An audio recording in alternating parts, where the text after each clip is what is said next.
MFT betrayed Solo Sikoa. Solo's title loss explained. MFT's fatal mistake.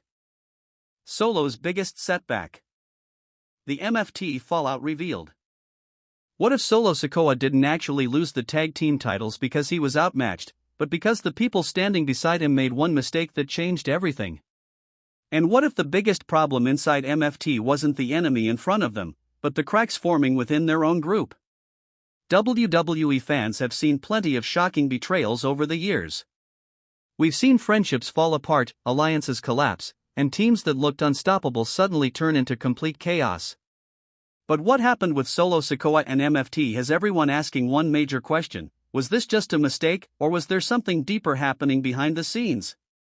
For a while, MFT looked like they had finally found their rhythm. They weren't just a group of individuals trying to survive, they were becoming a dangerous unit. They had the numbers, the confidence, and most importantly, they had Solo Sikoa leading the charge.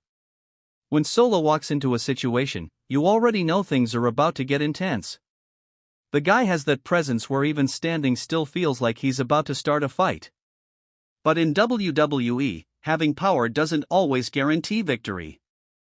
Sometimes the smallest mistake completely changes the direction of a story. Sometimes 1 second of hesitation, one wrong move, or one person not being on the same page can destroy everything. And that's exactly what made this situation so interesting. Because the moment MFT started falling apart during the match, fans immediately noticed something wasn't right. It wasn't just about losing. Losses happen. Every superstar has bad nights. Even the biggest names in WWE history have taken losses that nobody expected. The problem was how it happened.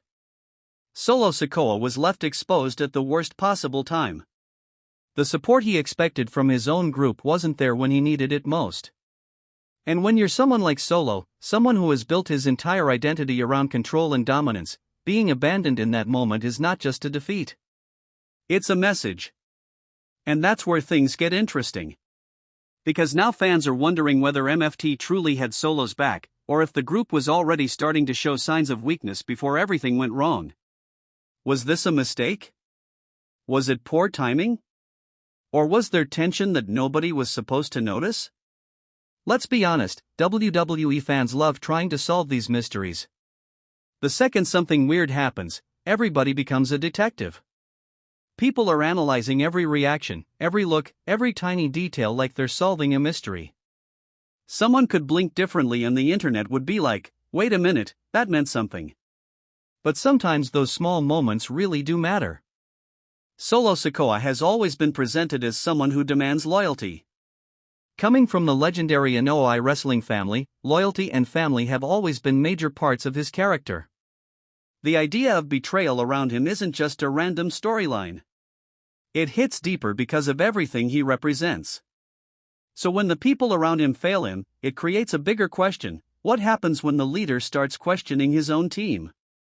The tag team title situation became the perfect example of how quickly things can change. Going into the match, there was confidence. There was momentum. There was the belief that MFT could walk out stronger than ever. But then reality hit. The opposition saw an opening and took it. They didn't need 10 chances. They didn't need some unbelievable comeback. They just needed one moment where MFT wasn't united.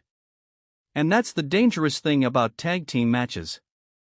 You can dominate for most of the fight and still lose because of one tiny mistake. It's like building something perfect and then realizing you forgot one important piece.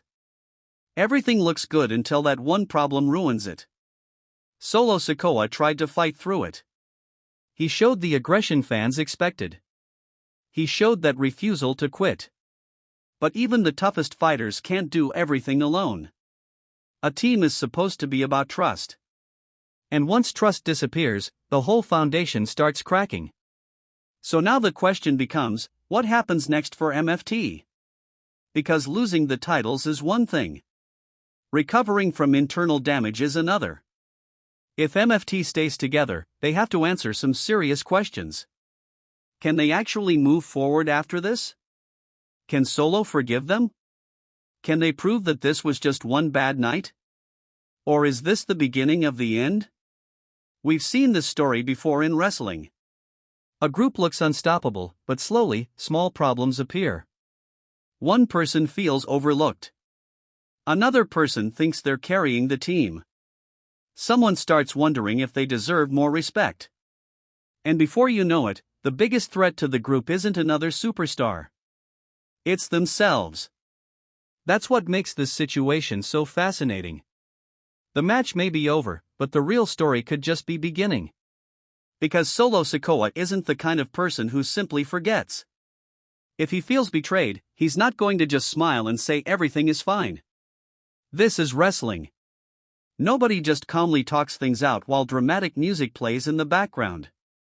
There's always a consequence. And for MFT, that consequence could be much bigger than losing championship gold.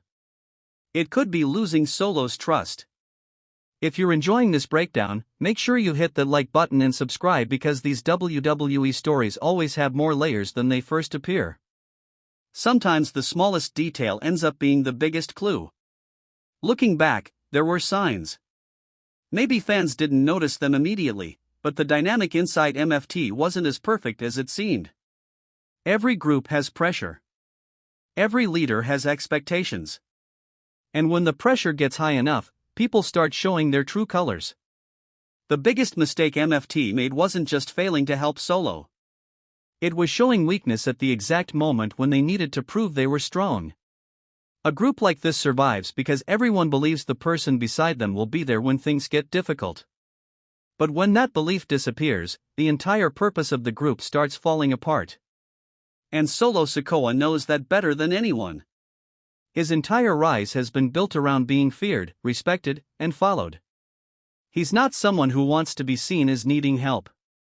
But even someone as dangerous as Solo needs allies. That's the irony.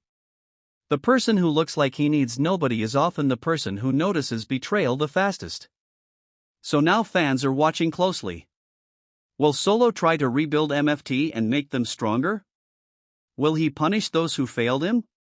Will someone step up and try to take control?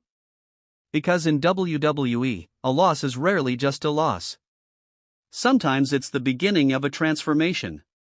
Maybe this failure creates a more dangerous version of Solo Sikoa. Maybe he becomes colder. Maybe he stops trusting anyone. Maybe this moment pushes him to prove that he never needed a group in the first place. And honestly, that would make for a very interesting direction. Because there's something compelling about watching a character hit a breaking point. The strongest stories usually aren't about someone winning every time. They're about what happens when they finally lose something important. For Solo, this wasn't just a championship opportunity. It was proof that his vision was working. And now that vision has been challenged. MFT's failure, whether intentional or not, created a situation where everything Solo built has to be questioned. The group's future is uncertain, and the next few weeks could reveal whether this was just a setback or the moment everything changed. So what do you think?